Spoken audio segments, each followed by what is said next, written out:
Good morning, Bucknutters. It is Tuesday, May 15th, 2018. I'm Dan Rubin. This is the Bucknuts Morning 5 and change. Yes, I'm back. Yes, there have been technical difficulties I won't bore you with. It's sunny and cheery here in the Gem City. I am joined by Duane Long from the fine city of Columbus. Duane, how are you this morning? Oh, I'm looking at another beautiful day. So, I complained about the weather all winter and so glad that spring is here. No doubt. We will stop talking about the weather. That will make a lot of you happy. Another thing that should make a lot of you happy, wide receiver recruiting for the class of 2019. That is what Duane and I are going to be focused on today. It is a very impressive list of guys they are in the mix for, and Duane has spent plenty of time reviewing these dudes. So when you talk wide receivers, and you talk the class of 2018 in Ohio State, obviously we must start with Garrett Wilson. Put on a show in Dallas recently and added his fifth star. I was at the 24/7 Sports Convention recently, and every reporter from Texas speaks in glowing tones about Garrett Wilson. Got to say this, if you're going to recruit receivers, this is a good way to start. I just watched this film again yesterday, and what this guy does on the ball and after the catch, he's just pretty damn unique. If you want to install him as the number one receiver in the country, you can do that. There's an argument for that. You just don't see guys that are that do the things he does. He's so complete as far as you look at some of the bigger guys, and they can go up and make that back shoulder catch and just, you throw it up and just let him go get it. Well, he's not that size guy, but he does make those kind of plays.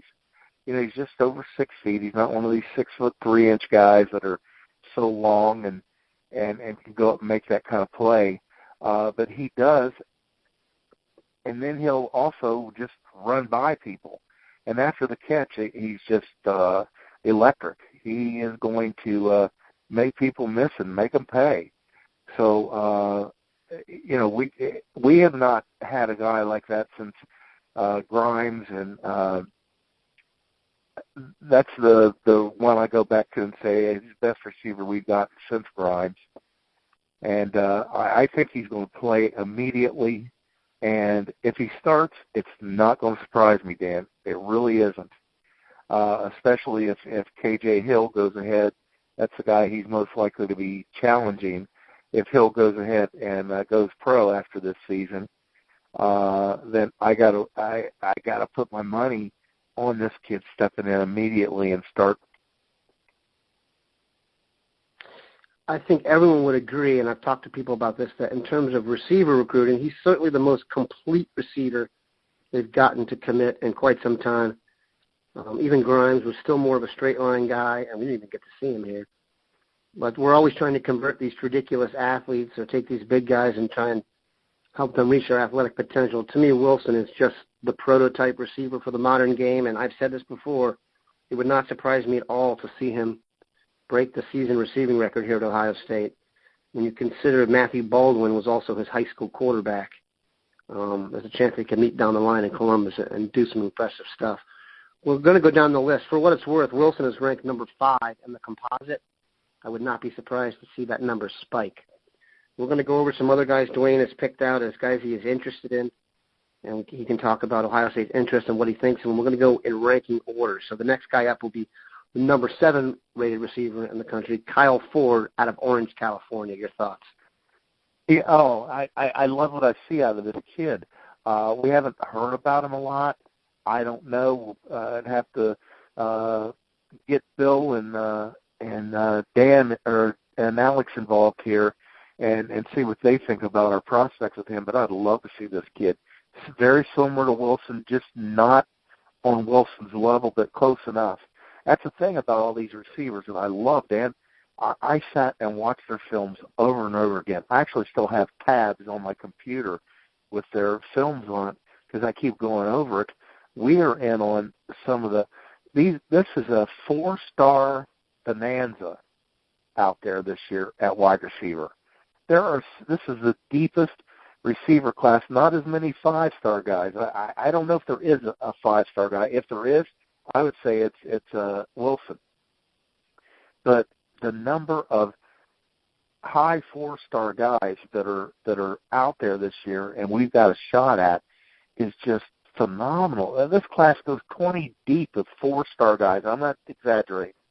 I haven't looked so far that I can actually say 20, but it wouldn't surprise me if there are, because I've seen 10, 12 four-stars just at the guys I've looked at, that there's interest from the Buckeyes and the feeling is mutual. It's just so deep. And Kyle Ford is a kid that he would be an automatic take if he wanted to come aboard. Hold that thought on guys whose ranking may not be where it should be. Let's move on here to the next guy. And a spot they've become a routine wide receiver breeding ground, that's St. Louis. The number 9th rated player in the country, Marcus Washington. You've probably seen some crystal balls roll Ohio State's way. What's your vibe?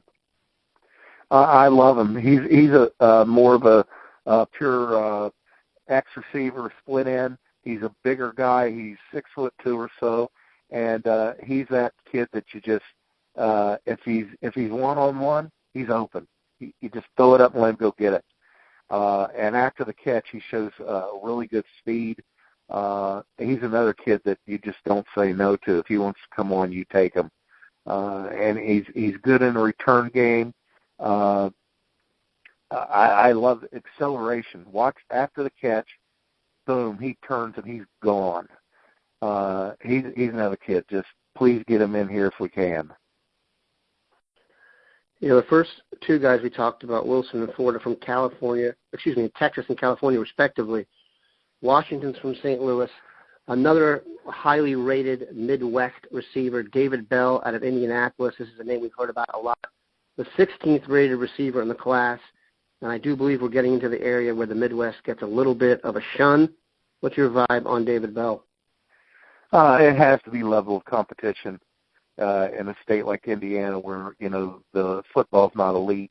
To put this kid down there, he's another one of those kids that he can play anywhere. You can line him up at split end, but he's fast enough to play in a slot at either flanker or the slot. And he can go up and make plays in the air. He can make plays down the field. He's another guy that's good in the return game. And he's really interested in Ohio State. He's the kid that I think is most likely, if you ask me about any of these guys, you know, as far as Ohio State's concerned, he's the one that I think is most likely to end up wearing scarlet gray. Marcus Washington would be the other one that I think he's definitely got the possibility of being here in Columbus for the next 3 to 4 years. I agree with that, and so does Steve Wiltfong, the Indiana-based director of recruiting for 24/7 Sports, so we'll make sure to follow up with that on Thursday's BM5. We teased a little bit about a rankings issue. Listen, rankings are subjective, and the idea that these Power 5 programs are sitting in an office looking at 24/7 Sports rankings and then making plans, probably not accurate. But here's a guy that should be ranked higher, and that is Jamison Williams, ranked as the 27th rated receiver in the country. Yet he has an offer list that features Alabama, Ohio State, and Oregon. So who's right? The schools are. This is another one of those kids that after the catch, you just like watch him, and his highlight film is a highlight film. He really does. He's another kid that could help us out in return game, just because especially the punt returner, because his ability to change direction on a dime and then explode again, his ranking is pretty laughable. You know, I would love to see him up here too. There's just this group of guys this year that these 4-star guys that are just outstanding, and they're so similar. You know, trying to separate them is like, you know, you couldn't get a credit card between these guys as far as talent level is concerned, these handful of guys we're talking about here. Last question for Duane. How much do you think the decision to go with Dwayne Haskins and what's ostensibly going to be a more vertical passing game, how much effect do you think that has on wide receiver recruiting going forward? Well, I guess he's got to get up here and really get to see Haskins throw the ball in practice, throw the ball, just guys out throwing the ball around, and maybe look back, maybe show the film, and also talk to the coaches, and the coaches are going to tell him, less zone read, more down the field. That's what Wilson was brought here to do. I absolutely believe that. It wasn't J.T. Barrett's game, but it is Haskins' game. If they were going to stay with the zone read, quarterback running the ball 15 times a game, I think Joe Burrow would be the quarterback here next year. It just makes sense. Or even Tate Martell. It's just not it's not Haskins' game. He can run the ball. We saw that in the Michigan game. So this thing that he's just going to stand there like a statue and throw the ball, don't get that in your head.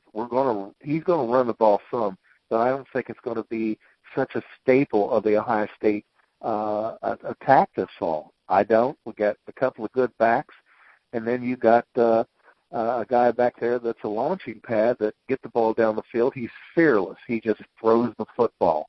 Somebody's open, bang, the ball goes out. He doesn't sit there and try to figure something else out. He's, I got an open receiver, I'm throwing the ball. So that's the thing, is just get it in these kids' heads that we are going to be throwing the ball more. We're going to be getting down the field. And, just make sure they understand that the offense is going to be changing some.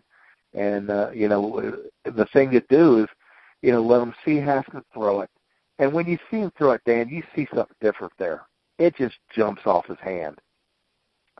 So let them see him throw the ball. Let them know that, this is what we're going to be doing, this more of this. And then just recruit the hell out of them like we do everybody else. No question. It should be a lot of fun. Watching the passing game develop, this season and going forward is going to be one of the main deals we do here at Bucknuts. Duane and I will do a deep dive on a position group every now and then. You've got the most you can get on receivers. Have a good one, Bucknutters.